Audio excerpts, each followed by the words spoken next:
this episode of The Daily. My name is Brendan Malone. Well, you might have seen the news that's been flying around on social media in the last day or so about a new study that's come out in the United States showing that there is a growing number of millennials, particularly those who were born after 1990, who are not having sex.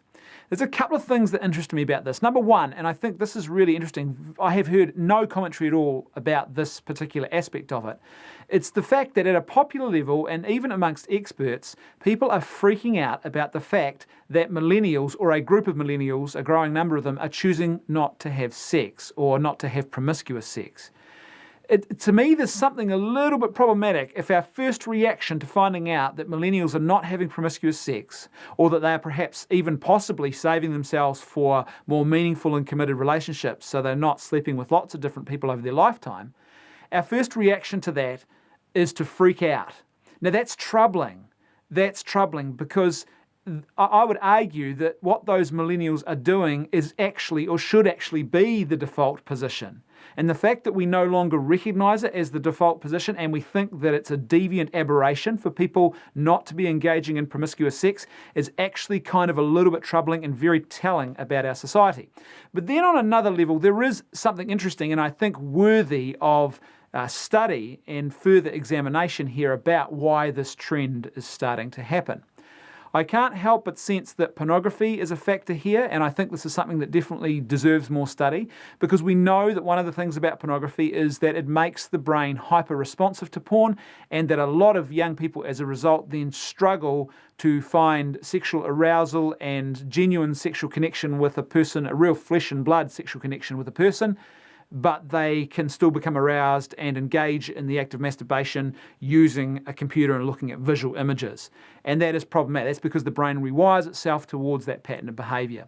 So it'd be very interesting to find out how many of these respondents actually are regular consumers of porn and at what age they started consuming pornography. And the other thing that I think is really a very big factor here is the fact that we now have this massive confusion about gender and sex that just permeates our culture. We've bought into some really bad ideologies.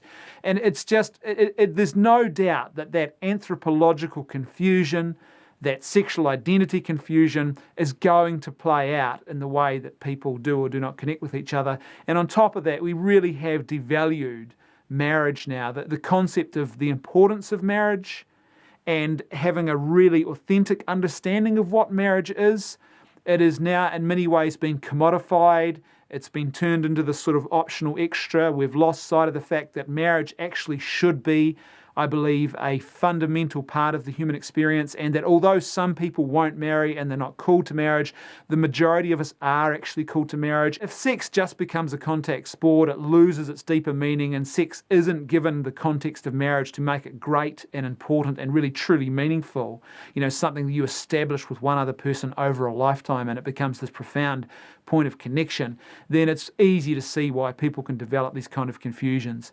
And I think no doubt that the promiscuous culture that has gone before the millennials born after 1990 is definitely a factor here as well. Just listen, this is a quote from a young millennial who was interviewed for an American newspaper article about this particular study.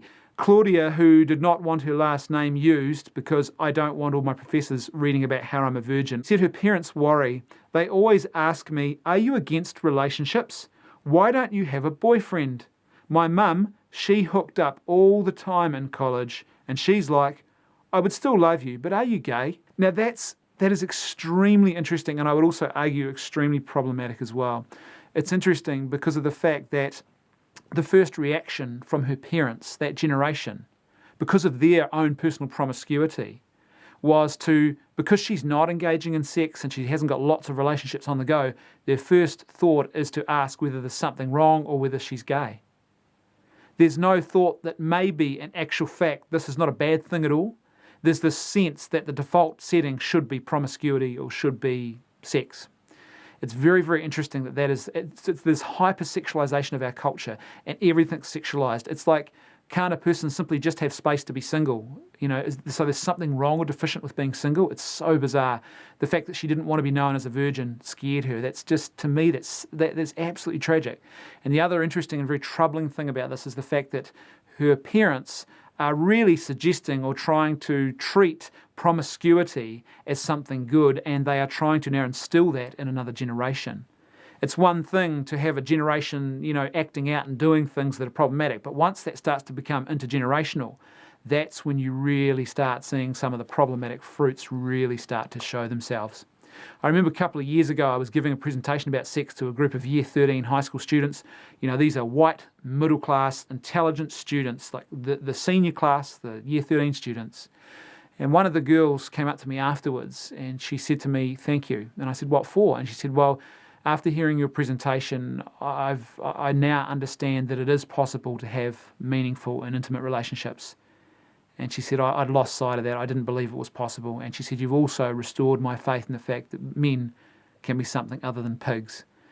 Now, if a millennial can say that to you, that's something, something is amiss in our culture. And because my first reaction when she said that to me was to think to myself, what happened to you to be this jaded and this cynical and this broken at the age of 16 or 17?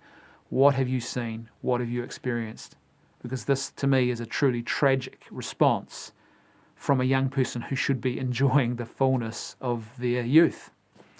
Thanks for watching. I'll see you tomorrow on The Daily.